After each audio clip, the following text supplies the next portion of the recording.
Para nós é um motivo de muita alegria poder estar reunido com os irmãos. Nós estamos passando por uma pandemia e alguns irmãos até estão infectados com esse vírus. Mais para frente nós vamos orar para esses irmãos. E o Senhor nos deu um encargo da palavra, e nós recebemos esse encargo da parte do Senhor. E como não somos covardes, vamos adentrar esse encargo que o Senhor tem nos dado. Verdadeiramente hoje, irmãos, está muito difícil pregar a palavra. Por isso que quando você chega ao capítulo 4 de 2 Timóteo, Paulo fala a Timóteo que ele pregasse a palavra, quando ele achasse ser tempo, ou quando ele achasse ser fora do tempo. E realmente os servos do Senhor têm essa obrigação de pregar a palavra de Deus. Amém? E nós nos submetemos à autoridade da palavra de Deus. Vamos abrir a palavra de Deus no livro de João, capítulo 8.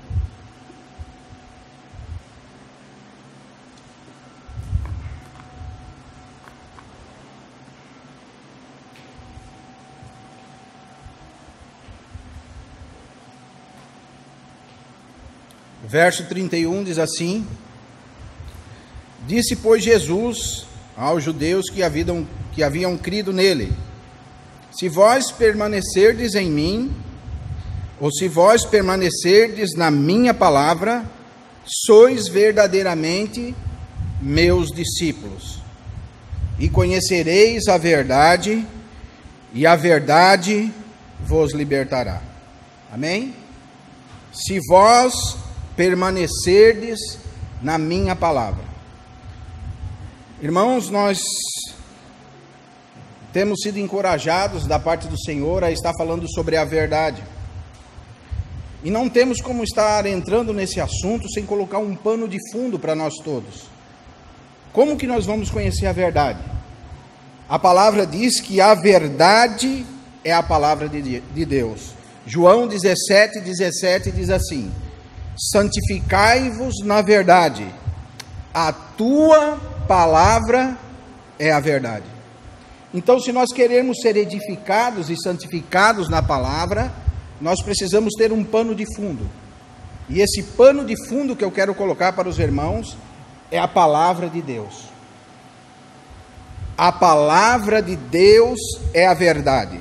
No Salmo 119, 160 diz assim: A tua palavra é a verdade, desde o princípio.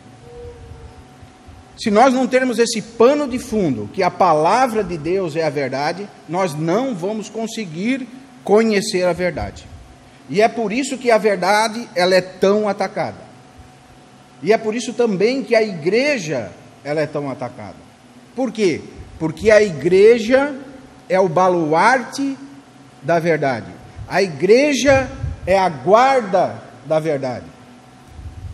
Você só vai descobrir a verdade quando você estiver se reunindo na igreja, e que essa igreja verdadeiramente pregue a palavra de Deus.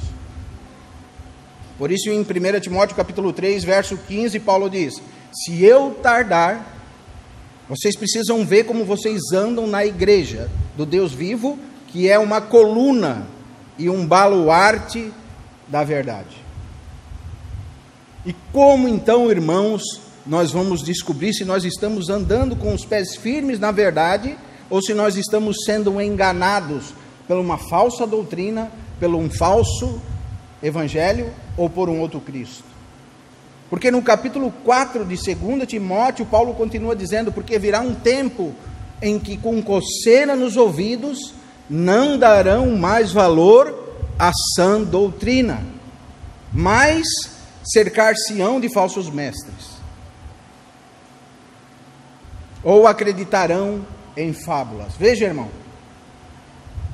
Paulo está dizendo que iria vir um tempo em que o povo de Deus deixaria de acreditar na verdade e acreditaria em fábulas. E quando a verdade fosse dita, eles teriam coceira nos ouvidos. Ou seja, a verdade não seria mais agradável. Veja, irmão, nós chegamos nesse tempo que onde nós pregamos a verdade, quando o culto é como realmente deveria ser, que as músicas, as canções, o louvor da igreja é para Deus e não para o homem, quando não tem nenhum artista fazendo show, ou grupo de teatro, ou grupo de dança, não é mais agradável. Por quê? Porque realmente nós chegamos num tempo que o povo está com coceira nos ouvidos, e onde é pregado a palavra, muitas pessoas têm vontade de se levantar e ir embora, porque eles estão acostumados com fábulas, com coisas que não vieram da parte de Deus. Mas e agora, irmãos? Como que nós vamos pregar a palavra diante de uma sociedade pós-moderna, em que princípios e valores cristãos foram tirados do povo? E agora a ideia que o povo tem do cristianismo é uma ideia totalmente equivocada, onde o cristianismo virou um mercado e uma moeda de barganha. Quando você vem reunir, não pelo que Cristo é, mas pelo que Cristo tem para fazer pela sua família. Veja como é difícil hoje pregar o Evangelho. Porque talvez você venha a uma reunião para se sentir bem. Eu saí de lá iluminado. Eu saí de lá me sentindo tão grande. Nossa, irmão, o que está sendo pregado? Veja como nós precisamos partir do princípio da palavra de Deus. Porque a palavra de Deus, ela precisa ser pregada. Por isso que Paulo, ele geme e pede a Timóteo, prega a palavra. Porque virá um tempo que eles não suportarão mais a sã doutrina. Não suportarão mais, irmãos. E isso, irmãos, foi um grande engano de Satanás. E começou lá atrás, nos primórdios da igreja. Quando a igreja deixou a autoridade da palavra. E Satanás desenvolveu a grande inversão. Ele deu autoridade para a igreja e tirou a autoridade da palavra. A teologia católica diz que a igreja é a detentora da verdade, então a igreja nos deu a palavra de Deus, e até a palavra de Deus se submete à autoridade da igreja. Veja que isso começou já muitos anos atrás, quando o povo de Deus, como você pode ler o livro de Atos, se reunia, tinha vida espiritual, se alimentava de Deus, milagres, prodígios aconteciam no meio do povo. O povo se reunia para pregar a palavra. Muitos falsos mestres se introduziam, pessoas com interesses econômicos e financeiros. E por isso, Satanás inverteu o balde. Satanás começou a exercitar as pessoas, os irmãos, e começou a introduzir essa doutrina destruidora, que a igreja é a detentora da verdade e por ela veio a palavra de Deus. Veja como é uma meia mentira, porque realmente a igreja é detentora da verdade na palavra de Deus, mas ela não está acima da palavra de Deus. Nada está acima da palavra de Deus. A igreja se move pela palavra de Deus, e não a igreja move a palavra de Deus. E é por isso que nós encontramos esse cristianismo tão chulo que nós vemos hoje. Porque o princípio da autoridade da palavra de Deus foi quebrado. E quando você fere um princípio, todo o resto vem estragado. Veja, por que vocês acham que hoje nós chegamos ao nível de reunião que nós estamos acostumados a ver? Alguns princípios foram quebrados. E o primeiro princípio, que é o pano de fundo que eu quero colocar para os irmãos é que a palavra de Deus foi tirada do seu lugar. Foi tirada a autoridade da palavra de Deus e dada aos homens. Então os homens, eles manipulam agora a palavra de Deus. Mas qual é o conceito certo? A palavra de Deus manipular os homens. Quando um cristão lê a palavra de Deus, ele precisa deixar o texto brotar da palavra de Deus, porque aquele texto vai mudar a sua vida, vai mudar o seu caráter, vai trazer transformação para a sua vida. Mas quando você molda o texto conforme a sua vontade, você tem essa desgraça que nós temos hoje. E é uma verdadeira desgraça, irmão. São tantos erros, são tantos irmãos, são tantas coisas, e nós precisamos voltar para a verdade. E qual é a verdade? Que a palavra de Deus, ela é a verdade. Ela precisa estar mantida nos nossos corações. Porque se nós não tivermos a palavra de Deus, nós não vamos descobrir a verdade. Muitos procuram a verdade na ciência, né? E hoje, diante da pandemia que nós vivemos, nós vemos a ciência, a filosofia, o humanismo, todos esses ismos que foram criados de mãos dadas, se ajoelhando a uma peste. Eles não sabem o que fazer. Certa vez uma pessoa me falava, a verdade é a ciência. Então eu quero que essa ciência decifre isso e nos ajude. Porque a ciência está de joelho. Ela não sabe o que fazer diante de uma peste. Porque a ciência, irmão, não é a verdade. Porque a filosofia não é a verdade. Porque o humanismo não é a verdade. E é por causa disso que aconteceu na Idade Média, quando Deus foi tirado do centro e o homem foi colocado no centro, que as coisas começaram a decair. E a igreja de Deus agora começou a ser movida por pensamentos e intenções de homens, e não pela palavra de Deus. Pessoas que estavam à frente do rebanho começaram a ser inflamadas por Satanás, e começaram a ter atitudes que não estão na palavra de Deus. Por exemplo, você acha que a igreja de Atos adorava ídolos? Fazia imagem? Você acha que ela adorava? Não. Mas por que a igreja começou a fazer imagem? Será que é por causa da palavra de Deus ou por causa da ideia dos homens? Porque a autoridade estava na mão errada. Mas é uma história linda. Se você estudar a história da igreja, eles brigavam muito.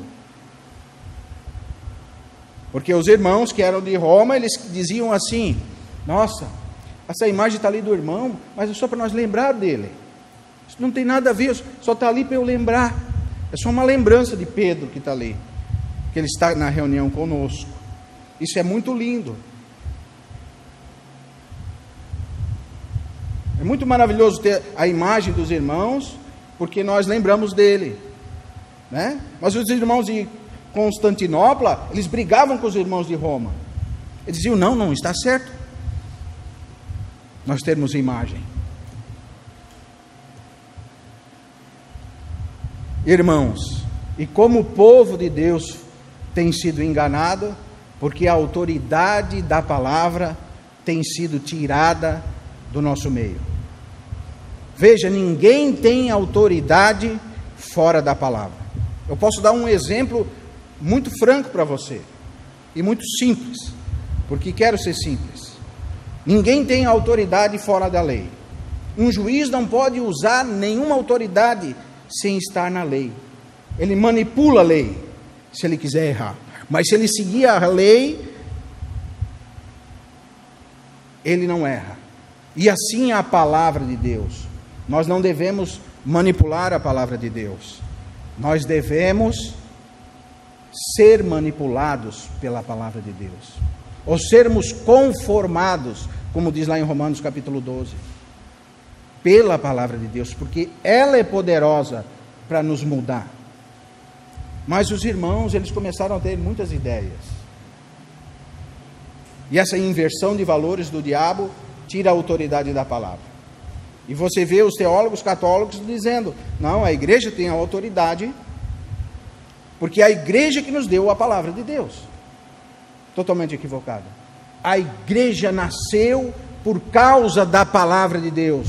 Se você ler o primeiro versículo de João, diz assim: no princípio ele era o Verbo, e o Verbo estava com Deus, e o Verbo era Deus, e o Verbo é a palavra de Deus. No princípio era a palavra. Você é um filho da palavra de Deus, porque se não tivesse a palavra de Deus, nós não tínhamos nada.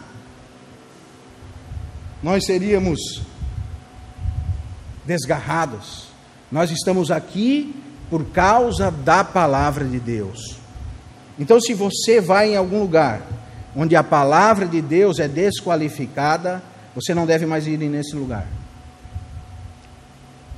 Porque se você prestar atenção nas palavras do Senhor, Ele diz que um pouco de fermento leveda toda a massa. E se você voltar na história da igreja, e você começar a aprender com os erros que os irmãos tiveram, você vai ver que porque admitimos erros minúsculos, que hoje o evangelho está tão emporcalhado do jeito que ele está. Porque se nós julgássemos as nossas atitudes pela palavra de Deus, nós seríamos transformados. Aí agora tem uma briga dentro de mim e de você. Você pode não querer ser transformado pela verdade de Deus. E daí vem a pergunta: como então nós vamos pregar o evangelho diante de uma sociedade que os princípios e valores da palavra de Deus foram tão mudados? Você vê vários autores escrevendo livros de autoajuda, onde o homem é o centro. O Senhor vai te abençoar, o Senhor vai te prosperar, o Senhor vai te encher, o Senhor vai fazer isso, o Senhor vai fazer aquilo. E a palavra diz que Ele já fez. Ele nos tirou do império das trevas, irmão, e nos transportou para o reino do Filho do seu amor. Ele já fez tudo. Ele mesmo disse na cruz do Calvário: qual foi o último brado do Senhor? Quem sabe? Está tudo consumado. Ele já fez tudo, irmão. Essa é a palavra de Deus. É isso que nós temos que pregar. E você vê como o povo de Deus tem sido enganado. E a autoridade da palavra foi deixada de lado. Veja, irmãos, você acha que foi de uma hora para outra que os irmãos começaram a orar por mortos? Como a teologia católica faz?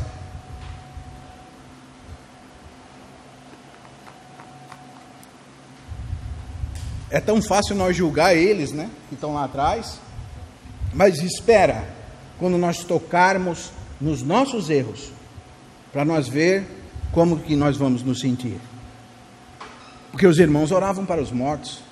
E se você estudar a história da Igreja Católica, alguns irmãos iam lá, onde supostamente Pedro estava enterrado, e oravam, com saudade, e oravam.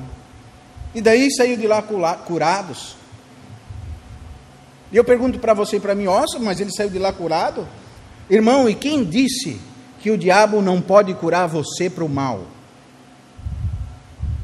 A palavra diz que ele se apresenta como um anjo de luz, irmão. Ele pode fazer o bem para você, mas o fim desse bem é o mal. Nós estamos acostumados que o diabo se apresenta com 2 chifrinhos, né? E daí ele vai lá. Não, irmão. O diabo, ele se apresenta como um anjo de luz. E Paulo continua dizendo: e não é de se admirar que seus ministros se transfigurem em ministros de justiça. E daí você vê, certos irmãos iam à tumba de Pedro e eram curados. E daí começou a tradição, irmãos, de orar por mortos. Começou o erro. Porque se nós fizéssemos a pergunta que nós sempre escutamos do irmão Délcio, né? Onde é que está isso na Bíblia, irmão? Se a nossa regra de vida fosse a Bíblia, e se a regra de vida fosse a palavra de Deus desses irmãos, eles podiam chegar mesmo que você foi curado. Isso não está na palavra de Deus. Certa vez uma irmã teve uma experiência e chamou eu e o Marcelo para conversar. E ela contou a experiência dela. Antes dela contar a experiência dela, ela falou assim para mim: ó, irmão, eu só quero falar para vocês o seguinte: nada do que vocês vão falar vai mudar a minha maneira de pensar, mas eu quero falar para vocês o que eu estou passando. Quase que eu disse para ela: então para que nós vamos conversar? Se tu já está com o assunto fechado, vai com Deus e que o Senhor te guarde, né, irmão? E ela começou a falar: então, irmão, eu de manhã cedo eu faço isso e faço aquilo, e faço assim, faço assado. E era muito bonito, né? Porque eu li um livro do fulano de tal, ciclano, aquele outro livro do irmão também, tal. Aquele outro livro também, tal. E ela deu, né, abriu o leque do assunto. Eu falei: irmã, não faça da sua experiência uma regra de vida para os outros irmãos. Isso não está na Bíblia, irmã.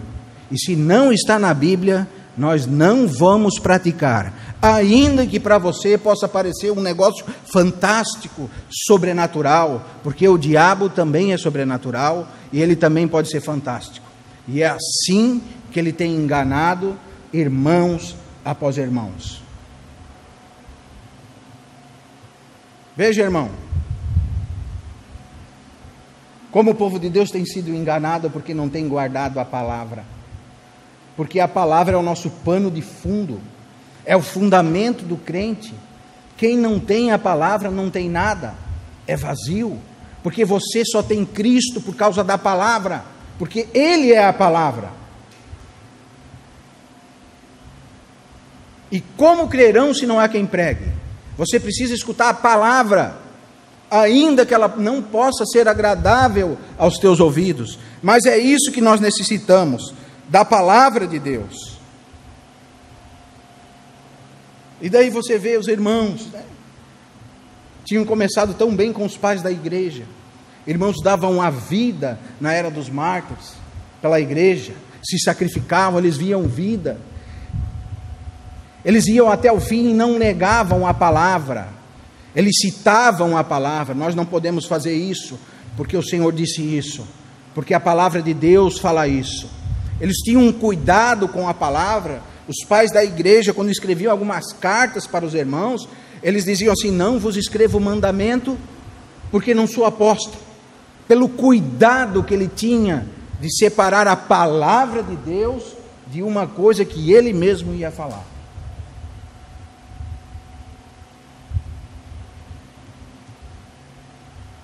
Então você vê como a igreja foi enganada por causa que deixou de ouvir a palavra de Deus. Veja, irmão, pense no primeiro clero católico. Como foi criado o primeiro clero? Aonde está o clero na Bíblia? Aonde, irmão? Que um irmão lá de Roma pode governar os irmãos aqui em Joinville. Onde está isso na Bíblia? Na Bíblia, o governo da igreja é dividido em cidades. Paulo, ele ia de cidade em cidade, e entre os irmãos da cidade, ele instituía bispos e presbíteros. Sabe por quê, irmão? Porque a minha carne e a sua, ela tem limitações. Você não pode pensar em algo que vai além do que você é. Ou seja, se dá muito autoridade para mim e para vocês, nós vamos cada vez de mal a pior. E essa hierarquia agora foi uma hierarquia não criada por Deus. Sabe por quê, irmãos? Porque não existe isso na Bíblia. Isso não está na Bíblia. Pode ser lindo, pode se vestir lindo, botar um chapelão daqui no céu, mas isso não está na Bíblia. Não tem, irmão. Na Bíblia está escrito assim: o maior dentre vós é o teu servo. Quem é o maior? Aquele que te serve. Então aqueles irmãos que eram eloquentes na palavra começaram a ser inchados, a se inchar, né? O diabo começa a injetar o orgulho, e a palavra diz que o orgulho precede a queda. Então o diabo começou a organizar isso, irmão. Isso não foi Deus. Não misture Deus. Deus, ele não age em nada que não está na sua palavra. Deus agia neles, agia assim, mas Deus não estava com eles nessas situações. Veja, irmão, no século III, um imperador que era muito inteligente, apesar de analfabeto, ele decide liberar o culto, liberar a religião cristã, porque estava tendo problemas políticos, e ele via que a cristandade crescia de um jeito, e ele precisava organizar aquilo. Como ele era um político, ele resolveu se aproveitar daquele contexto, e agora ele adotou o cristianismo como a religião do seu império. E como diz os irmãos, eis o casamento dessa suposta ou desse suposto cristianismo com o Estado.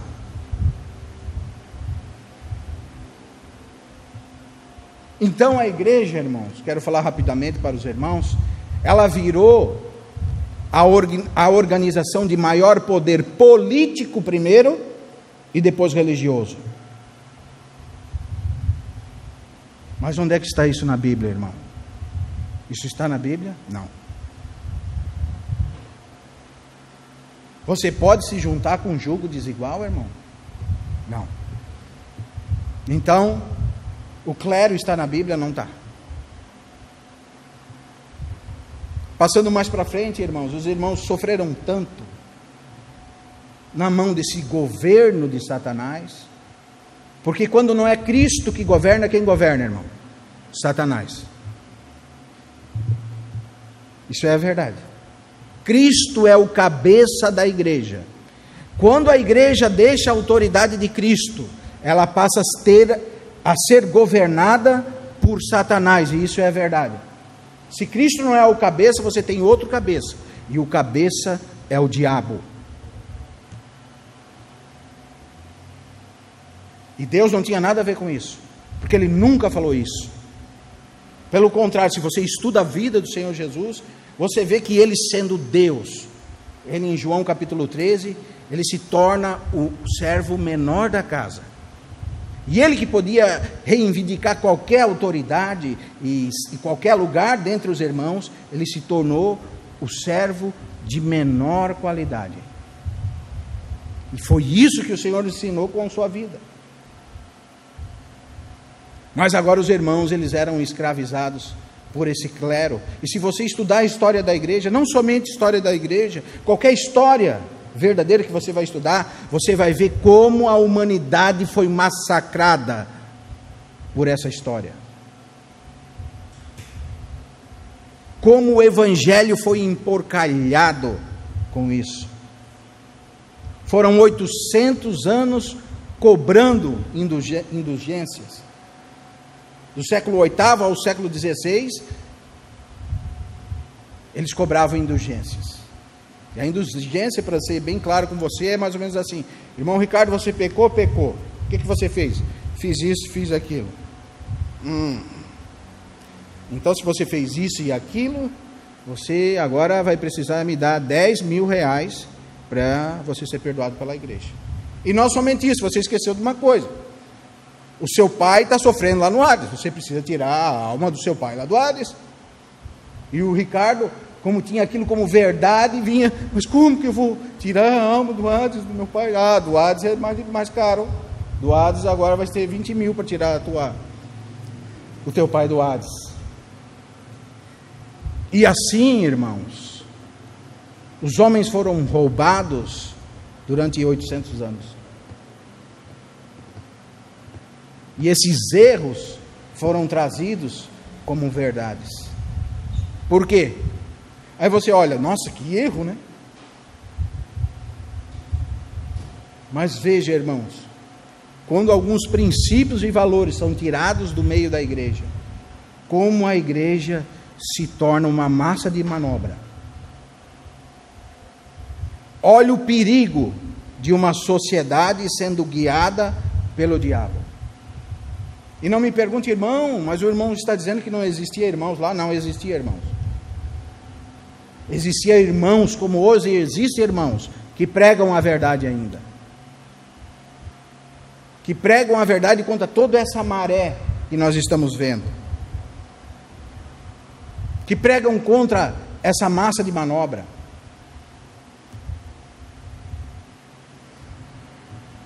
Que pregam contra essa organização que eles chamam de igreja. Porque nós sabemos que a igreja é constituída de todos os santos. Mas Cristo sobre a sua própria casa, qual casa somos? Nós. Quem é a igreja? A igreja, segundo as Escrituras, são os irmãos que pediram perdão dos seus pecados, que realmente se arrependeram e que nasceram de novo e foram batizados num novo corpo. E esses fazem parte de um só corpo, que é a igreja. E ela é o corpo de Cristo. Essa igreja, ela é detentora da verdade. Ah, irmãos, você vê como se nós deixarmos um errinho entrar aqui, daqui 200, 100 anos, como pode ter uma heresia criada no meio do povo de Deus? Irmãos, como o povo de Deus foi massacrado, e como tem sido massacrado, porque a verdade tem sido deixada de lado. Você quer ver uma coisa que é muito comum no nosso meio? A pessoa vai lá e tem um sonho, ou tem uma visão, e ela faz agora daquela visão uma regra de vida para as pessoas. Ela faz da sua experiência uma doutrina. E foi assim que Maomé fez. Maomé estava passeando na montanha no ano de 610, e ele disse que um anjo Gabriel apareceu para ele e falou: você, veja que autoridade do homem, né? Maomé ele estava próximo do judaísmo e do cristianismo, mas ele via a podridão que estava sendo feita. Então na sua cabeça ele teve um sonho, ou viu o anjo Gabriel disse para ele: você vai ser o profeta agora, e sobre você eles vão agora descobrir o verdadeiro Deus, o único Deus. E daí então se levantou mais uma religião, que era o islamismo. E esse islamismo começou a perseguir o cristianismo.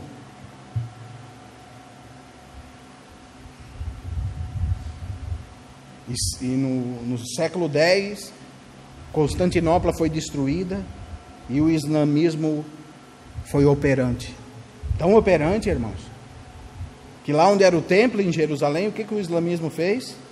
Tirou o templo. E eles tinham um califa, que era Omar. E Omar, ele colocou no templo, no lugar do templo, uma mesquita. Veja. Tudo isso por quê? Por causa da verdade, irmão. Eu estou dando um pano de fundo da história para você entender comigo, quando falta a verdade, aonde é que a humanidade chega?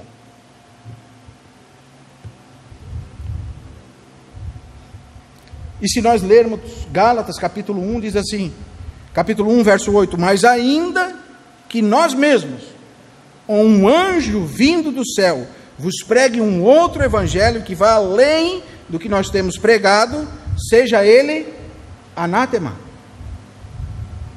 Tenha isso na sua cabeça, irmão. Mesmo que você veja um anjo, e ele tem o tamanho que for, ele pregue outra coisa para você, ele te dá uma ideia. Eu tive uma ideia, nossa, e a palavra de Deus vai para onde? E sobre essa sua ideia agora, você governa o povo. Uma nova visão o Senhor me deu. Paulo diz que se alguém for pregar um evangelho que vá além, o que ele está dizendo? Não tem nada de novo no evangelho. O evangelho é isso aqui. Você não pode ir além. As suas ideias, irmãos, precisam ir para a cruz, porque senão você vai fazer uma desgraça. Nossa, como a Igreja Católica então escravizou o povo, eles matavam na Inquisição.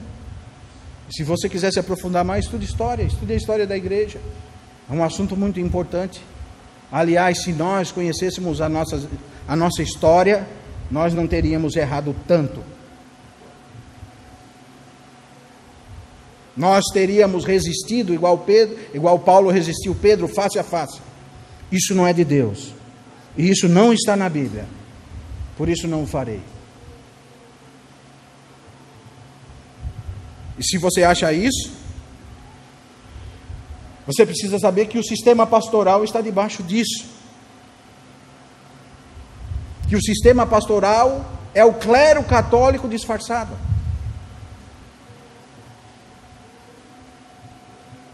Isso é verdade, irmão. É a mesma hierarquia numa nova roupagem. Aliás, o sistema pastoral é muito parecido com o sistema feudal. Quem aqui já ouviu falar no sistema feudal? O que era o sistema feudal? Você mandava segundo as suas posses. Então, aqui em Joinville tinha um senhor que mandava em todo mundo, e as pessoas que estavam debaixo e moravam aqui, elas tinham que submeter à autoridade desse sistema feudal, desse feudo, dessa pessoa. Aqui no Brasil nós chamamos de coronel. E veja como o sistema pastoral é muito parecido com isso. Veja, irmão, que os erros não são novos. Você vê? Você me entende? Se você estudar a história, você vai ver que assim como o modernismo e o pós-modernismo foi se atualizando nessas coisas, assim também a igreja foi se esvaziando da autoridade do Espírito Santo.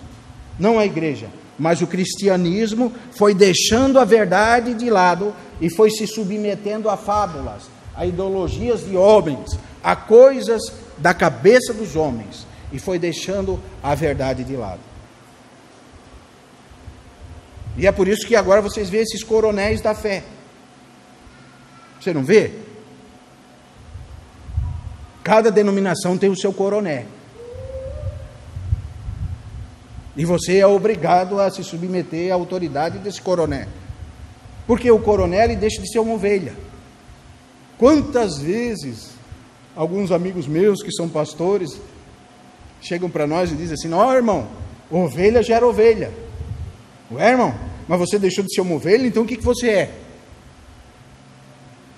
Se você não é uma ovelha de Cristo, o que você é?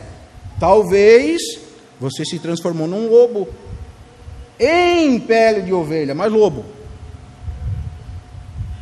Porque um irmão, quando ele deixa de ser uma ovelha, certamente, provavelmente ele vai se transformar num lobo. E o que o lobo quer? O lobo ele quer subtrair o que a ovelha tem. E é isso que esses coronéis querem, irmãos. Paulo, no capítulo 12 de 2 Coríntios, ele está expondo a escritura para os irmãos, ele diz: olha, irmãos, eu não quis nada que era vosso, nada que vocês tinham o meu interesse. O meu interesse era somente vocês. Capítulo 12, verso 14 de Coríntios, 2 Coríntios. Mas hoje, irmãos, será que é assim? Vocês veem esses senhores feudais da fé dominando o povo, escravizando o povo, subjugando o povo, subtraindo o povo. E muitas vezes nós estamos assinando embaixo disso. Porque se você conhece a verdade, você não pode assinar embaixo disso. Você precisa ser contra isso. Mas é tão lindo, né, irmão? Não é, irmão Raquel? Não é tão lindo? Eles pintaram agora os lugares que eles chamam de templos, porque eles não têm nem na cabeça o que é um templo. O templo já foi destruído. Mas eles chamam aquilo que eles construíram de templo. E essas construções agora a moda é pintar de preto. Esses dias eu estava com o Rodrigo no lugar, passei, poxa, mais uma. O irmãozinho foi lá e pintou o local todo de preto. Aí eu lembrava que aqui na rua Anita Garibaldi tinha uma casa que era pintada de preto. E quando eu passava a criancinha ali, ficava assustado, meu Deus. E todo mundo dizia que ali era uma maçonaria, era uma casa do diabo, adoração ao diabo, só porque era pintada de preto. Não, mas hoje, irmão, você precisa pintar o lugar de preto, sabe para quê? Para você prestar atenção só em quem está falando. Para nenhuma cor, alguma coisa tirar a sua atenção. Mas você precisa agora, irmão. Que tristeza, né, irmão? Que tristeza você vê o povo de Deus sendo governados por esses coronéis. E como eu tenho amigos que se submetem a esses coronéis, pessoa que ele nem conhece, lá do Amapá, dá uma ordem, ó, hoje a igreja em Joinville vai andar toda descalça. Quando tu olha, os irmãos tudo descalço, porque o coroné fulano de tal ordenou. Paulo diz que os de Bereia eram mais nobres que os tessalônicos, por quê? Porque eles iam ver o que se Paulo estava falando, estava na Bíblia. Paulo pregava, os irmãos ficavam com a pregação na mente, meu Deus, eu vou conferir se isso está nas Escrituras, se isso condiz com as Escrituras. Você pode me perguntar, bom, mas a Bíblia não tinha sido fechada ainda, mas eles tinham as Escrituras, irmãos, o Antigo Testamento, porque Deus não muda na sua palavra, porque nada pode mudar, o Senhor nunca contradiz a sua palavra. Veja, irmãos, como a palavra precisa ser o nosso pano de fundo. E vocês veem esses coronéis, né? Nossa, irmão, tem alguns que botam até um chapéu, tu já viu, irmão? Ele está dizendo, eu sou o coroné mesmo, eu que mando, eu sou homem de Deus, e você vou... E quantos, irmãos, se submetem a essas fábulas? E quando nós lemos a palavra de Deus, no capítulo 23 de Mateus, quando o Senhor está falando sobre os fariseus, ele se dirige aos apóstolos e ele diz assim, 23:8, Mateus 23:8, vós, porém, não sereis chamados de mestre, porque um só é o vosso mestre, vós sois todos irmão. Ô irmão, vai a um coroné desse e diz, ó irmão, tu não é nada, só é um irmãozinho, vai lá. Eu desafio você a fazer isso. Certa vez eu estava num lugar com alguns pastores e veio um irmão e disse, deu paz e irmão para mim, deu paz e irmão para outro, e daí deu paz e irmão para outro, e quando ele deu paz e irmão, deu... irmão não, tá irmão? Pastor. Ah, tá bom, desculpa pastor. Paz pastor. Veja o que acontece quando alguém deixa de ser ovelha, o que ela vira. Nossa, irmão, nós precisamos voltar à palavra de Deus, a verdade que é a palavra de Deus, que é a carta magma de Deus. Vós, porém, sereis chamados, não quereis ser chamados de mestre, um só é o vosso mestre, vós sois todos irmãos. A ninguém na terra chamei vosso Pai. Aí você vê os irmãos chamando o Papa, que quer dizer Pai, o Padre, que quer dizer Pai, e agora tem no meio dos evangélicos também alguns que chamam os outros de Pai, o Pai. Nossa, é tão simples, né, irmão? Mas a Bíblia diz assim, ó: a ninguém sobre a terra chamei vosso Pai. É simples, irmão, é a Bíblia. Porque só um é o vosso Pai, aquele que está no céu. A ninguém sereis chamados de guia, porque um só é o vosso guia, o Cristo. E Jesus continua dizendo: mas o maior dentre vós será o vosso servo. Quem a si mesmo se exaltar, será humilhado. E quem a si mesmo se humilhar, será exaltado. É a palavra, irmão. Mas está tão difícil pregar a palavra.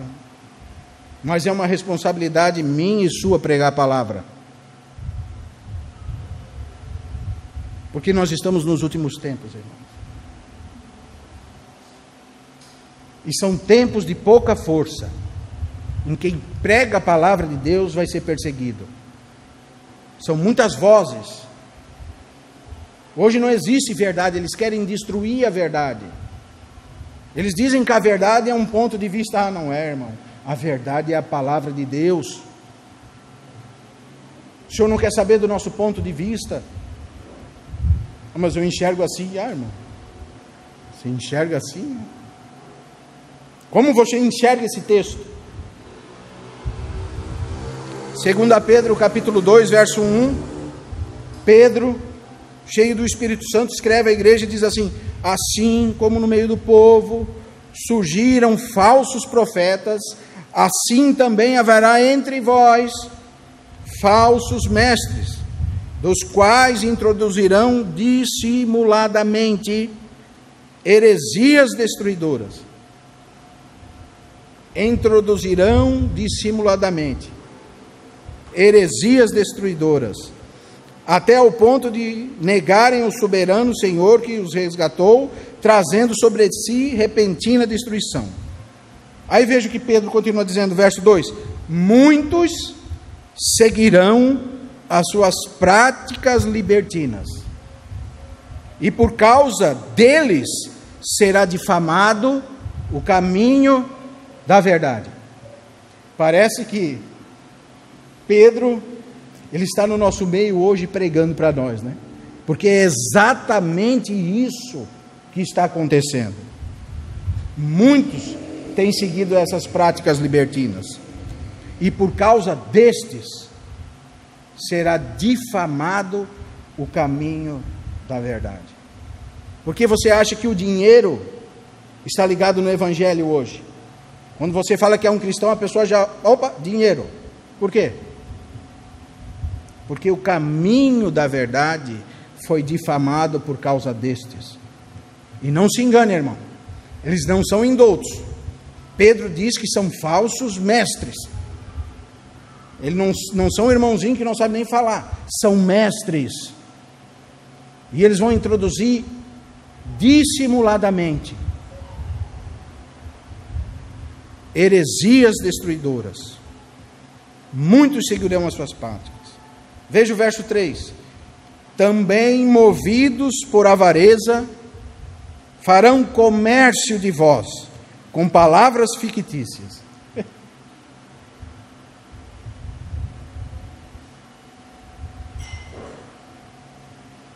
Como nós precisamos da palavra, irmãos.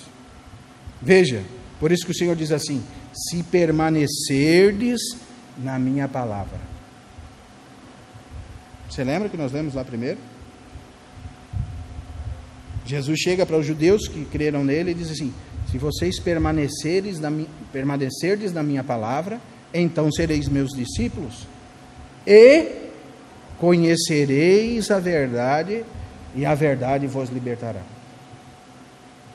Mas se você não permanecer na palavra de Deus, que ela é viva, ela é eficaz, ela é mais penetrante do que qualquer espada de 2 gumes, ela consegue discernir a intenção do coração, ela vai além das juntas e da medula. Se você não permanecer na palavra de Deus, você continuará sendo enganado por todo esse tipo de doutrina que não é a doutrina de Cristo. Jesus, ele fala em Mateus 22, 29, respondendo: errais por não conhecer as Escrituras e nem o poder de Deus. Por que nós erramos? Porque nós não conhecemos as Escrituras. Por que muitas dessas práticas, eu poderia ficar a noite inteira falando, muitas vezes nós nos pegamos praticando? Porque nós não conhecemos as Escrituras e nem o poder de Deus. Cada assunto que você tiver, cada coisa que você tiver que resolver, a palavra de Deus tem uma direção para você. Quando você for se aconselhar com alguém e essa pessoa falar assim para você: bom, eu acho isso, não se aconselhe mais. Agora, quando você for se aconselhar com alguém e essa pessoa falar: a palavra de Deus diz assim, irmão, isso, essa é uma pessoa que você pode se aconselhar. Porque é por causa de achismos, é por causa do humanismo, é por causa que homens tomaram a frente que o cristianismo está como está hoje. Você vê um país como os Estados Unidos, foi colonizado praticamente por protestantes. É o país que mais mata crianças com o aborto. Por que será?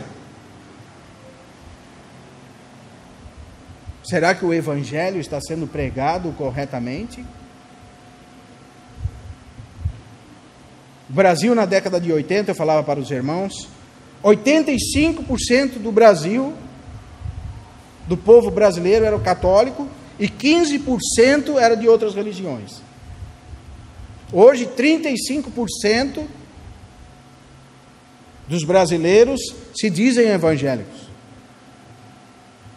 Mas o roubo aumentou, a prostituição aumentou, a avareza aumentou, o homossexualismo aumentou, todos os problemas continuaram aumentando.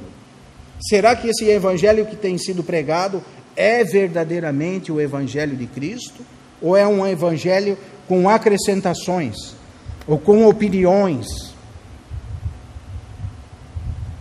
E não é o evangelho da verdade. Não é o evangelho da palavra de Deus. Está tão escrachado que se você ir em qualquer reunião, você vai pegar os irmãos praticando coisas que não estão na palavra de Deus. E coisas que a palavra de Deus são contra, explicitamente contra. E se você pegar um professor de português e pedir para ele ler só o texto para você, você não vai ver que é explicitamente contra. Não tem como fazer aquilo ali. E os irmãos continuam fazendo. E eles se levantam contra a autoridade da palavra de Deus.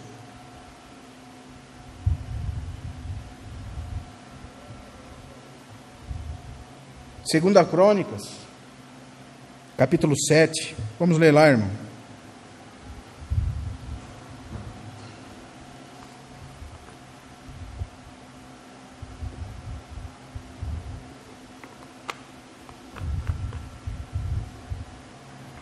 Eu vou ler do verso 13 em diante. Mas vou contextualizar os irmãos.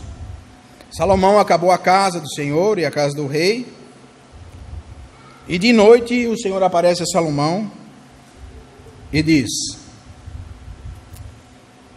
se eu cerrar o céu de modo que não haja chuva, e se eu ordenar os gafanhotos que consumam a terra, veja, irmão, e se enviar a peste entre o meu povo, veja o que nós temos para nós.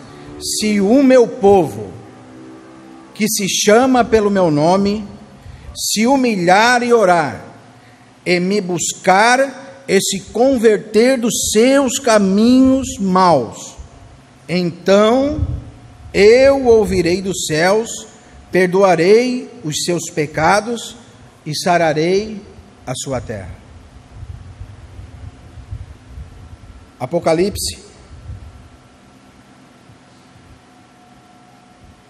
capítulo 2, verso 5.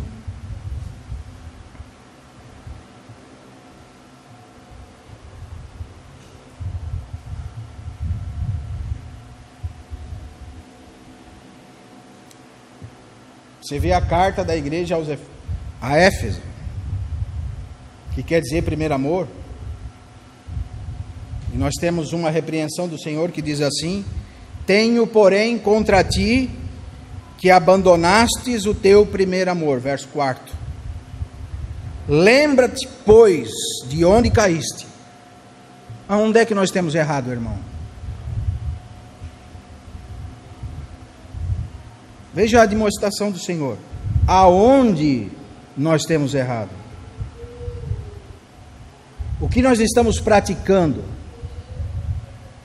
Isso é muito interessante, porque quando nós erramos com o Senhor, nós entramos num estado de mornidão, e nós precisamos lembrar aonde nós erramos.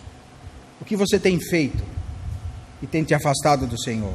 Lembra-te de onde caíste, arrepende-te e volta à prática das primeiras obras.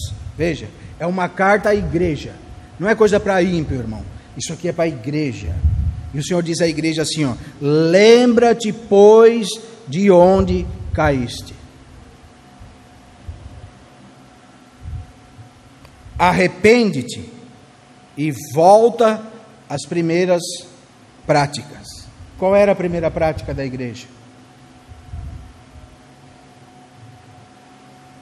Muitas pessoas dizem que não tem como nós praticar aquilo que a igreja de Atos praticava. Por quê, irmão? Sabe por quê? Porque a igreja não dá lucro, irmão. Preciso falar isso para você. Pelo contrário, se o Senhor revelar para você o que é a igreja, você vai dar o que você tem pelos irmãos. Por isso que Paulo deu a sua vida. Ele disse: eu sinto dores de parto para que Cristo seja formado nos irmãos. Como é que você vai pregar isso? Se hoje nós temos os profissionais da fé. Mas onde é que está isso na Bíblia, irmão? Não estou dizendo que um irmão não possa ser sustentado pela igreja, mas você ser um profissional da fé, você ser um avarento e você se importar só com aquilo que as pessoas têm, isso é avareza, isso é idolatria, e é por causa disso que está sendo difamado o caminho da verdade. Tenho, porém, contra ti que abandonastes o teu primeiro amor. Veja, lembra-te, pois, de onde caíste, arrepende-te e volta à prática das primeiras obras. Se não venho contra ti, removerei do seu lugar o teu candeeiro, caso não te arrependas. Agora eu vou mostrar para os irmãos a carta à igreja de Laodiceia, a última igreja das 7 igrejas da Ásia. Capítulo 3, verso 14. Está escrito assim: ao anjo da igreja em Laodiceia, escreve estas coisas, diz o Amém, a testemunha fiel e verdadeira, o princípio da criação de Deus. É uma carta para a igreja. E o Senhor continua dizendo assim: conheço as tuas obras, que nem és frio nem quente. Quem dera fosses frio ou quente. Assim, porque és morno, nem quente nem frio, estou pronto a vomitar-te da minha boca. Então você consegue entender o sentimento que o Senhor Jesus tem por essa situação da igreja? Quem aqui já teve vontade de vomitar?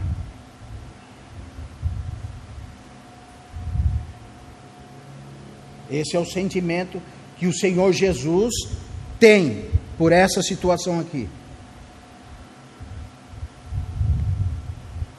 Pois dizes, e realmente são o que eles dizem: eu estou rico e abastado, e não preciso de coisa alguma. E o Senhor diz: mas nem sabes que tu és infeliz, sim, miserável, pobre, cego e nu. Essa é a situação desse estado da igreja. Veja, miserável, pobre, cego e nu. Aconselho-te que de mim compres ouro refinado pelo fogo, para que te enriqueças, vestiduras brancas para te vestires, a fim de que não seja manifestada a vergonha da tua nudez, e colírio para ungir os olhos, a fim de que veja. Eu repreendo e disciplino tanto quanto os amo. Sê, pois, zeloso e arrepende-te. O Senhor está dizendo assim, mesmo eles sendo assim, se realmente eles têm o Senhor está dizendo assim: eu estou repreendendo, estou disciplinando todos quantos eu amo. Agora nós estamos na situação de repreensão e disciplina. Eis que estou à porta e bato. O Senhor está dentro disso aqui? O Senhor está envolvido com esse contexto aqui? Se uma pessoa bater ali fora da nossa reunião, ela está aqui conosco nesse nosso contexto? Não, ela não está. E nós acabamos de ler que o Senhor estaria no nosso meio, cantando louvores no meio da congregação. E ele diz: eis que estou à porta e bato. Se alguém ouvir e abrir a porta, eu entrarei em sua casa, cearei com ele e ele comigo. Amém, irmãos? Que o Senhor nos dê graça de pregar o Evangelho, porque não é fácil. Quando você prega o Evangelho, você vai adquirir muitos inimigos, e alguns deles podem ser os profissionais da fé. Então esteja preparado, irmão, porque esse é o nosso chamamento. Esse é o chamamento da igreja, porque a igreja é a fiel testemunha de Cristo.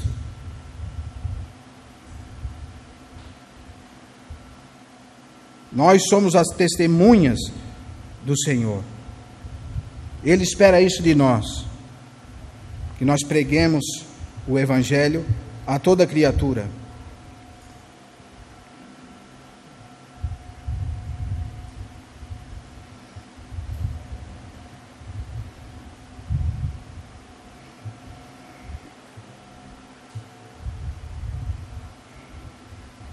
Apocalipse 2, verso 13 diz assim: conheço o lugar em que habitas, onde está o trono de Satanás,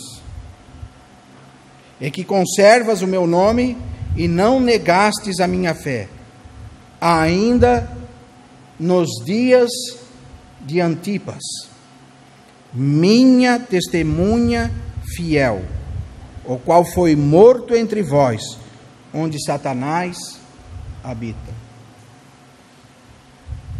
Esse irmão Antipas, a fiel testemunha do Senhor, o nome dele chama muito a minha atenção, porque Antipas é de onde veio a palavra antipático. É aquela pessoa que sempre está com um cara ruim no meio daquilo ali tudo, né? E esse nome vem do anti-tudo, ou contra tudo isso que está sendo feito. Esse era Antipas, a fiel testemunha do Senhor. E o Senhor conhece as nossas obras, irmãos. Não existe palavra mais profunda para nós do que Ele conhece o nosso andar. Como nós estamos vivendo diante do Senhor. Como nós estamos vivendo diante de tantos ataques. Veja como o Senhor é misericordioso. O que ele disse lá em 2 Crônicas, capítulo 7?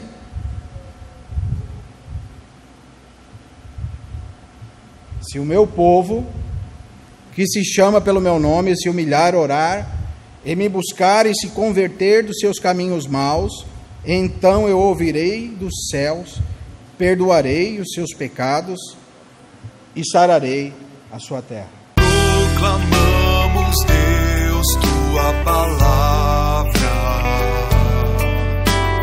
para que a tua verdade habite em